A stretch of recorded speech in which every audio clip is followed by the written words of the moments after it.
Olá, eu sou a professora Giane, estamos iniciando a aula 3, Movimento dos Fármacos no Organismo, Farmacocinética, no Descomplicando a Farmacologia Veterinária. Sejam todos muito bem-vindos.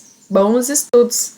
Aqui nós temos o estudo da farmacocinética. Farmacocinética estuda desde as vias da administração até a excreção do medicamento no organismo. Vamos lá? Farmacocinética estuda o movimento da substância no organismo desde a administração, a via da administração até a excreção, incluindo os passos da absorção, distribuição, biotransformação e excreção. Então, é todo o processo em que a substância química atravessa as barreiras celulares, atinge o local de ação, produz o efeito e é eliminada do organismo. Então, é o movimento da substância no interior de um organismo vivo. A absorção entende como o processo, ao ser administrado, atingir a circulação sanguínea. Nós temos as vias de administração intravenosa, intramuscular, subcutânea, oral, retal e o processo da absorção. O que seria o processo da absorção? É a chegada da substância química na circulação sanguínea. Então, quando a minha via é intravenosa, esse produto já está na circulação sanguínea, ele não precisa ser absorvido. A partir do momento que esse medicamento é absorvido, alguns medicamentos são transportados por proteínas ou livres, podem ser biotransformados, na maioria das vezes no fígado, e se tornarem ativos ou inativos para excreção. Então, o medicamento pode ir até o fígado e ser biotransformado para se tornar ativo, para ficar uma molécula livre para ter um efeito em um determinado local, um efeito celular, ou ele passa pelo fígado para ser biotransformado, gerar um metabólito que será excretado, ou pela vesícula biliar, intestino, ou pela urina, via renal. Então, a absorção é a chegada da substância química no sangue sem lesão. Então, essa substância deve atravessar o epitélio gastrointestinal, o endotélio vascular e as membranas plasmáticas. Para este processo de absorção é importante a constituição das membranas celulares, nós temos que lembrar que é uma bicamada lipídica, o pH do meio, temos que lembrar que pH do estômago de monogástrico é diferente de poligástrico, que o pH do estômago é diferente do intestino, pK do medicamento, e o que significa isso? Constante de dissociação do medicamento é o quanto o medicamento estará naquele meio, ou seja, no estômago ou no intestino, na forma ionizada, não ionizada, ou o quanto ele estará na forma não ionizada e ionizada na circulação sanguínea, no plasma. E o transporte transmembrana, se esse medicamento tem facilidade para atravessar a membrana por transportes. Então vamos lá, o que importa para a absorção? Não vamos ficar pensando no pK do medicamento, na forma. O que importa para a absorção é nós entendermos as vias de administração e onde esse medicamento age e respeitar essas vias de administração, pelo fato de que a influência do pH interfere na polaridade dos medicamentos, ou seja, na forma ionizada ou não ionizada. O que nós sabemos bioquimicamente é que a parte não ionizada da molécula tem característica polar e lipossolúvel. É muito mais lipossolúvel do que a parte ionizada, ou seja, a concentração não ionizada atravessa facilmente a membrana celular. Quando eu tenho bases, não necessariamente o pK é acima de 7 e o ácido fraco abaixo de 7, então não existem regras bioquímicas neste sentido. Membranas celulares são predominantemente lipídicas e a porção não ionizada será absorvida com maior facilidade. Ácidos fracos são absorvidos em pH ácido, como por exemplo o estômago. Então, anti-inflamatórios não esteroidais têm várias administrações via oral porque são facilmente absorvidos no estômago. Bases fracas são bem absorvidas em pH alcalino, intestino entre 7,5 e 8. Então, eu tenho as vias de administração com base na absorção do medicamento e com base na biodisponibilidade, é quanto do medicamento que chega no local de ação e realmente produz efeito, porque lembre, eu preciso do efeito farmacológico, eu preciso do que a gente estudou em farmacodinâmica, mas para isso ele precisa ser administrado da forma correta, na concentração correta, né, na via da administração correta, que ocorra absorção, distribuição, biotransformação e excreção, né, para que eu não traga efeitos colaterais para o organismo do animal. Então, pensando em constante de dissociação, eu tenho o pK aqui de algumas substâncias, como ácidos fracos, como ácido salicílico, ampicilina, aspirina, fenobarbital, fenitoína, bases fracas, atropina, codeína, diazepam, efedrina, terbutamina, morfina. Então, com base na característica do medicamento, na constante de dissociação do medicamento, eu vou ter de vias de administração, porque não adianta eu utilizar morfina via oral se ela não será devidamente absorvida pelo estômago. Vocês entendem que se eu utilizar a morfina via oral, se existir uma formulação comercial de morfina via oral, eu necessito de uma concentração a ser administrada muito maior para eu ter uma biodisponibilidade, que é o quanto do fármaco chega no local de ação. Onde eu quero que a morfina haja, eu quero que ela haja no sistema nervoso central, tirando a dor do paciente. Então, a via da administração preconizada é parenteral. Eu preciso tratar o processo doloroso de forma rápida e efetiva. Para entender a absorção, nós precisamos entender das membranas celulares, né? Medicamentos lipossolúveis, eles são facilmente absorvidos. Já os hidrossolúveis, eles vão precisar de mecanismos de transporte para atravessar a membrana. Que tipo de transporte? Eu tenho a difusão simples, através da bicamada lipídica, a difusão facilitada, com transportadores não específicos, difusão facilitada com transportadores específicos, então substâncias exclusivas, né? E eu também tenho a osmose. Já substâncias sólidas, eu tenho a fagocitose, pelo processo de invaginação da membrana, e tenho a pinocitose, quando eu tenho a invaginação de fluidos extracelulares. Para entender o processo da absorção, eu tenho que entender tipos de barreiras tissulares corporais, como a da mucosa gastrointestinal. O tecido gastrointestinal é revestido por células epiteliais com bloqueio completo do espaço intercelular. As substâncias elas precisam se difundir através da membrana. Com isso, medicamentos lipossolúveis têm uma absorção facilitada nesse tipo de estrutura. Atravessam com maior facilidade a membrana da mucosa gastrointestinal. Barreiras epiteliais da pele, córnea e bexiga. O principal processo é por difusão através da membrana. Então, medicamentos lipossolúveis têm maior facilidade. Barreira hematoencefálica tem uma parede contínua de capilares bem justapostos. Difusão de medicamentos lipossolúveis com baixo peso molecular, moléculas muito pequenas.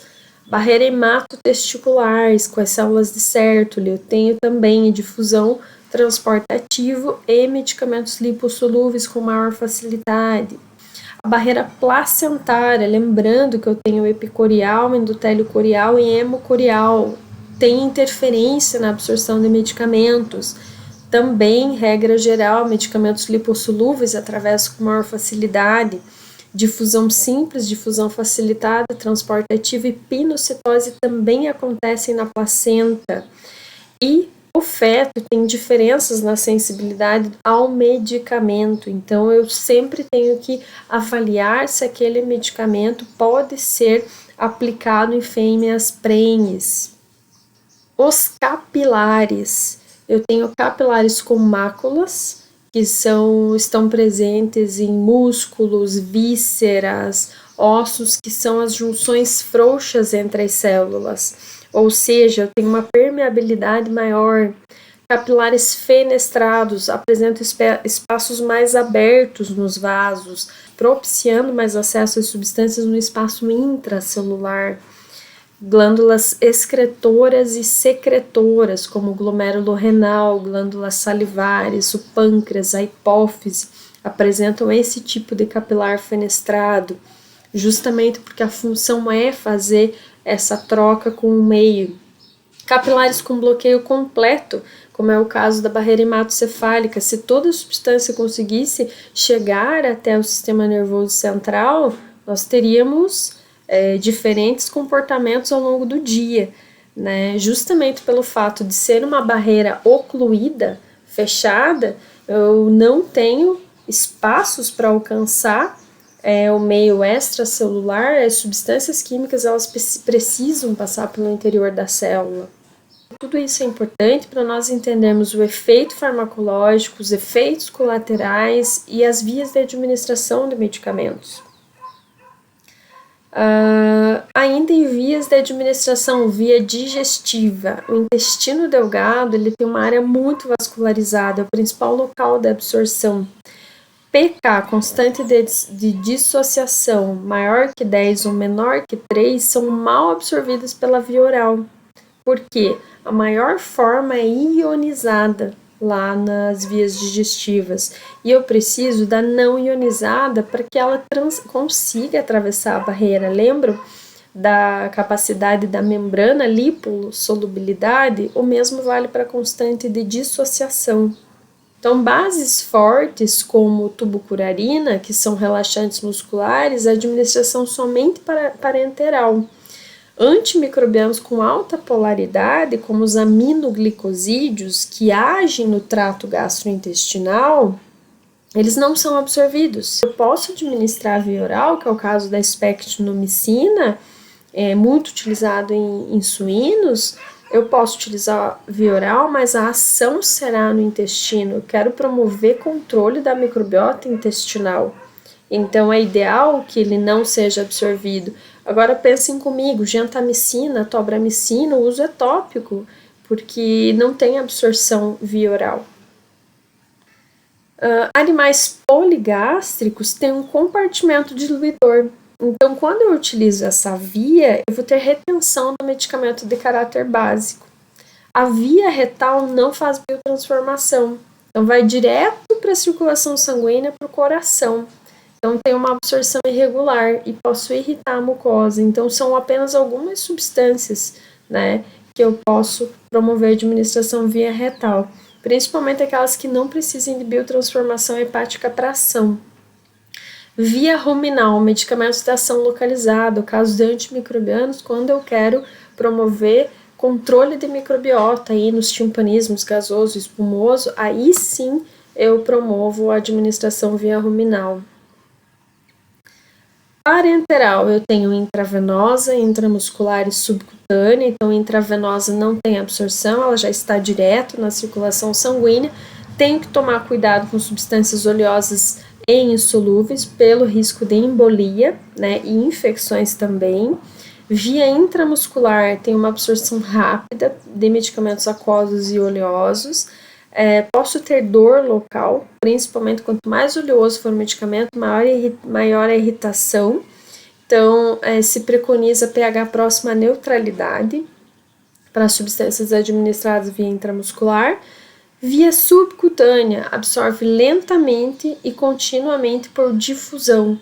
Então, também tem que tomar cuidado com essa via de administração, principalmente em quantidade, dor e necrose.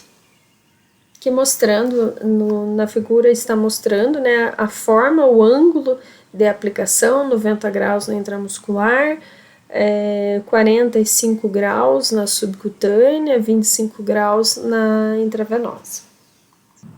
As vias transmucosas ou tópicas já são uma realidade na medicina veterinária, vários produtos são aplicados topicamente, então colírios, antiparasitários, necessitam de pele íntegra, na maioria das formulações elas são oleosas para atravessar a camada córnea. E nós temos a aplicação de por 1 no dorso, spot on na cernelha, né? e para controle principalmente de ectoparasitas. Lembrando que essas substâncias, elas são lipossolúveis, elas se difundem, elas são absorvidas e se difundem pela camada gordurosa existente na epiderme. Podem até promover depósito de princípio ativo, sendo liberado continuamente. Por isso que alguns medicamentos ectoparasiticidas, eles têm uma longa ação, porque forma depósito em tecido adiposo. Via transmucosa ou tópica ainda, nós temos a via intramamária, que é o caso da utilização de antimicrobianos nos casos de mastite, inalatória, então quando o agente terapêutico é um gás, e outras vias, como intradermal, que é a principal, é a via utilizada para os testes de tuberculina dentro do Programa Nacional de Erradicação de Brucelose e Tuberculose, intraperitoneal para diálise e grandes volumes, intracardíaca, em casos de eutanásia de animais de laboratório, intratecal para diagnóstico radiológico, epidural em procedimentos cirúrgicos em grandes animais, intraarticular para aplicação de anti-inflamatórios, principalmente em equinos, se utiliza muito essa via, infiltração, né? Então, a absorção é quando o medicamento chega ao sangue. A distribuição é quando ele sai do sangue e vai para o local de ação. E ele pode, após a absorção, o medicamento pode estar na forma livre no sangue ou ligado a proteínas plasmáticas. A principal proteína de ligação de medicamentos é a albumina. Essa ligação é reversível, mas quando eu tenho um medicamento que se liga numa concentração maior que 80%, significa que a distribuição vai estar restringida, porque ele permanece mais tempo na circulação sanguínea. E eu preciso que esse medicamento chegue no local de ação. Também ocorre depósito no organismo, no caso dos anestésicos inalatórios no tecido adiposo. Então, eu também tenho uma meia-vida mais longa do medicamento após a administração, porque ele vai sendo liberado aos poucos do tecido adiposo. E também posso ter maior incidência de efeitos colaterais. Concentrações em diferentes tecidos, afinidade do medicamento pelo tecido, né? Capacidade de atravessar aquela barreira tecidual e lipohidrossolubilidade. Então, novamente, o mesmo caminho farmacocinético percorrido pelo medicamento no organismo, entendendo agora que eu tenho as vias de administração, ele pode estar ligado a proteínas, ou estar livre, vai promover depósito tecidual, ou pode estar livre, vai para o fígado, para biotransformação, gera metabólitos e é excretado. Um conceito bem importante que eu não poderia deixar de falar aqui nessa aula de farmacocinética é sobre meia-vida. Meia-vida é o tempo necessário para a concentração plasmática se reduzir à metade. Ou seja, administrei 100 mg num determinado paciente, é o tempo que leva para atingir 50 mg, né, na concentração plasmática. Quanto maior a meia-vida, mais tempo de atividade e efeito esse medicamento produz. No geral, são necessárias 4 ou 5 meia-vidas para ele ser eliminado totalmente do organismo. Mas o que importa? Quanto maior a meia-vida, mais tempo em efetividade, ou seja, a frequência entre as doses é maior. Tenho medicamentos que eu administro de 8 em 8 horas, eu tenho medicamentos que eu administro de 12 em 12, eu tenho medicamentos que eu administro de 24 em 24 horas. A cefovecina, por exemplo, eu posso administrar a cada 14 dias. É um antimicrobiano, né, uma cefalosporina de quarta geração. Eu posso administrar a cada 14 dias, em função da meia-vida, que são 7 dias. Então, a frequência da dose está relacionada à meia-vida do medicamento. A biotransformação é a transformação da substância visando favorecer a eliminação dela do organismo. Eu posso ter biotransformação para transformar aquele fármaco em um metabólito inativo, como também algumas substâncias necessitam de metabolização para se tornarem ativas. É o caso da prednisona. Prednisona, um anti-inflamatório esteroidal, que ele precisa ser administrado, passar pelo fígado para gerar a prednisolona, que é o metabólito anti-inflamatório esteroidal ativo, que vai ter efeito anti-inflamatório, né? A biotransformação também é importante para deixar a molécula menos lipossolúvel que a molécula original. Pensem comigo, se a eliminação será renal, substâncias hidrossolúveis serão eliminadas de uma forma mais fácil. Então, essa é uma das finalidades da biotransformação também. Ocorre no retículo endoplasmático liso e se divide em duas fases. A reação de fase 1, que é no citocromo P450, vai converter o medicamento, né, em metabólico hidrofílico, para realmente facilitar a excreção renal. As reações químicas ocorrem por oxidação, redução, hidrólise, e esses resultantes eles podem ser mais ativos, que é denominado profármaco, e menos ativos ou inativos. E aí, os mais ativos é para realmente ter ação, os menos ativos é para eliminação do organismo. A reação de fase 2, ela visa inativar o medicamento se ainda apresenta atividade farmacológica. Normalmente é por conjugação com substratos endógenos, como ácido glicurônico, aminoácidos, sulfatos ou acetato. E aí sim ser eliminado do organismo. Tem um gatinho aqui nesse slide para eu lembrar de falar para vocês o seguinte: muitos medicamentos não são indicados para gatos e são indicados para cães. Muitos medicamentos eu tenho a dosagem, a frequência de administração no cão a cada 24 horas, no gato a cada 48 ou 72 horas, em função da biotransformação. Os gatos, eles têm menor concentração de citocromo P450, principalmente relacionada à conjugação de fármacos. Eles fazem conjugação deficiente. Se esse medicamento demora mais para ser biotransformado, pensem comigo, ele fica mais tempo na circulação sanguínea.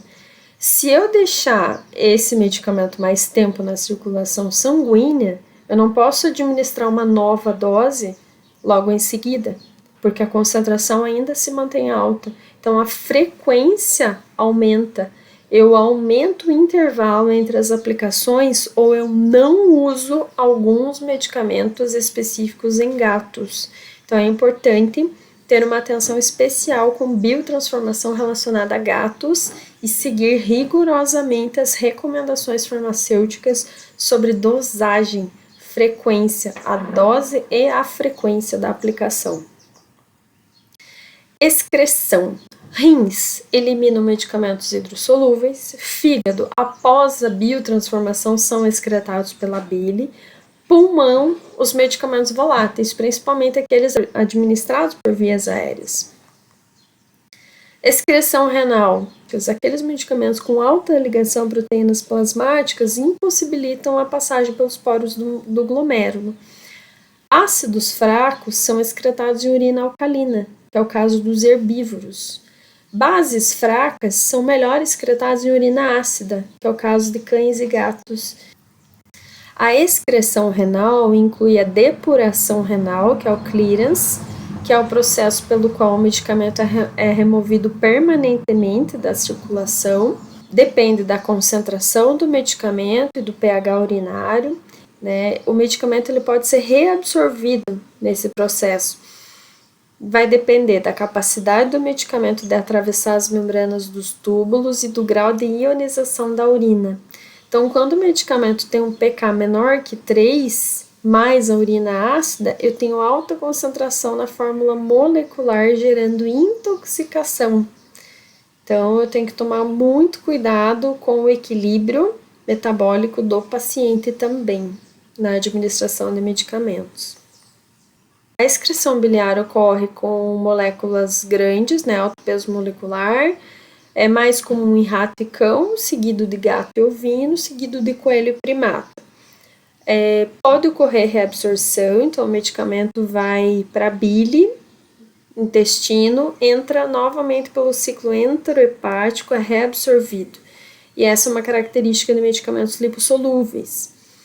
Também conjuga com ácido glicorônico, né, com a microbiota intestinal. A excreção também pode ocorrer pelo leite, então isso é muito importante quando a gente fala principalmente de carência. Então, o uso, carência de alguns medicamentos 7 dias após o uso, em função do pH do leite, que facilita a excreção de medicamentos de caráter básico. Então, aqui alguns exemplos de excreção, biotransformação, armazenamento. Para mais conteúdo, acesse o curso completo. Então, agradeço a participação de vocês no Descomplicando a Farmacologia Veterinária, desejo bons estudos e eu fico à disposição para tirar dúvidas. Vejo vocês no curso completo do Descomplicando a Farmacologia Veterinária. Vem comigo e bons estudos!